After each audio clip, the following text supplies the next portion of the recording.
Hello అండి, అందరికీ నమస్కారం. Welcome back to Lucky and Sri channel.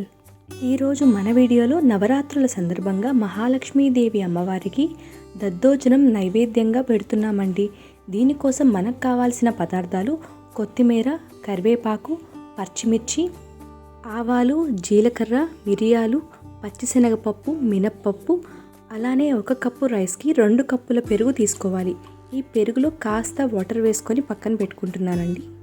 ఆ తర్వాత కడాయిలో కాస్త ఆయిల్ తీసుకొని ఇందాక చూపించిన పోపు దినుసుల్ని ఇందులో వేస్తున్నానండి. వీటిని లైట్గా ఫ్రై చేసుకోవాలి. ఇవి లైట్గా ఫ్రై అయిన తర్వాత ఇందాక చూపించిన పచ్చిమిర్చి ముక్కలు సన్నగా తరుక్కున్నాం కదండి, వాటిని కూడా ఇందులో వేసేసి కాస్త వేయించుకోవాలి. ఈ పచ్చిమిర్చి ముక్కలు కూడా బాగా వేగిన తర్వాత ఇందులో కరివేపాకు యాడ్ చేసి ఇంకాస్త సేపు వేయించుకోవాలి.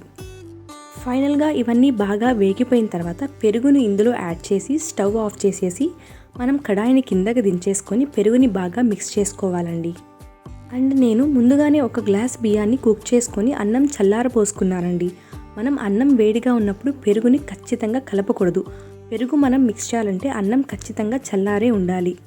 ఇలా చల్లారిన రైస్లో మనం ఇందాక తిరుగుమాత పెట్టుకున్న పెరుగు, కొత్తిమీర, అలానే రుచికి సరిపడా ఉప్పు వేసుకొని మిక్స్ చేసుకున్నామంటే మన దద్దోజనం రెడీ అయిపోతుంది.